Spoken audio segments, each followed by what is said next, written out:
Okay, so this is going to be a video on 3D trigonometry and Pythagoras, and we're going to be looking at this question here. So if you want to pause the video and have a go, really we're just looking at E and F, okay, so just pause the video. And okay, so if this was a pencil case, identify the longest possible distance inside the case. Well, you should have said it either A to E, or G to C, or C to D. I think I said all the one. I think there's one more. Basically, the opposite corners of this 3D shape. That's not too hard. Finding the distance is a bit harder. So let's just have a look at it. I've got the base drawn out here. Now the triangle that we're looking at is A to C. A to C is a diagonal as it is. And then we're going to go, that's the height, which is just going to be 3 centimeters.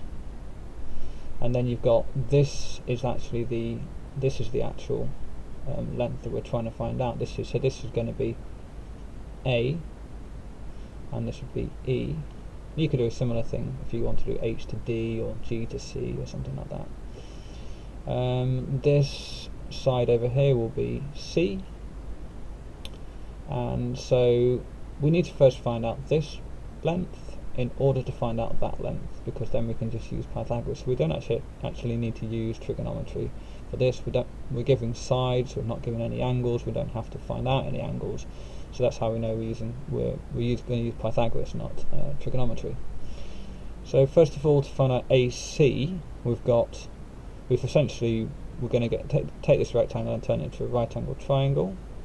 That's a terrible straight line, but that's 10 at the bottom, 4 at the side, so A to C will be equal to the square root of 10 squared, which will be 100, plus 4 squared, which will be 14. So altogether that's going to be the square root of 114. I'm just going to do this on this calculator over here so you can see it.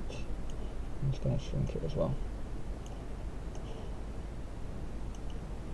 So where's the square root of now?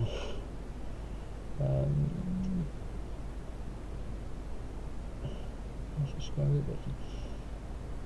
I'm going to just do it on my calculator. I think I can't find the square root button. Okay. Doesn't seem to have a square root button.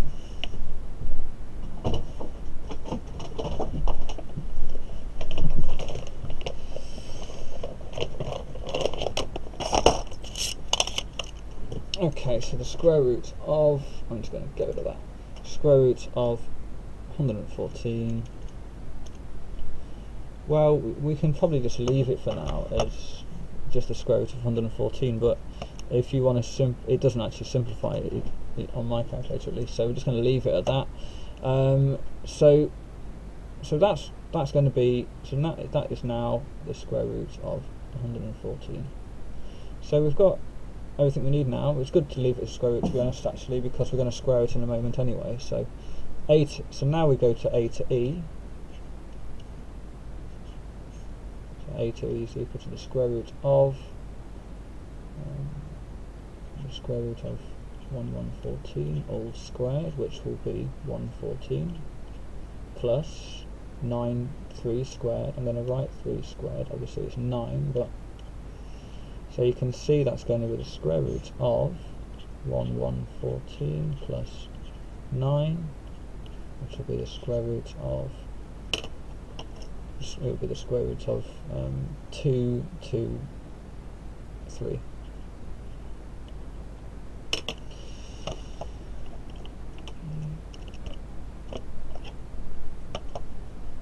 Okay, so square root of 223 is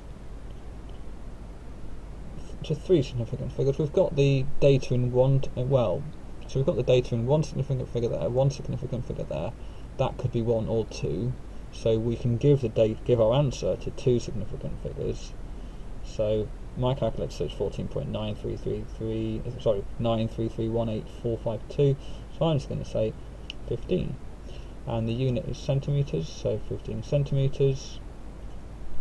Then I have a look, does that look about right? Well, if 10 across there, 4 across there, it's 3 high, it probably looks about right, so I'm going to say I did all that right. So this video is assuming you knew everything about basic trigonometry and Pythagoras, so this is quite advanced. If you've got any other questions, let me know. Cheers, bye.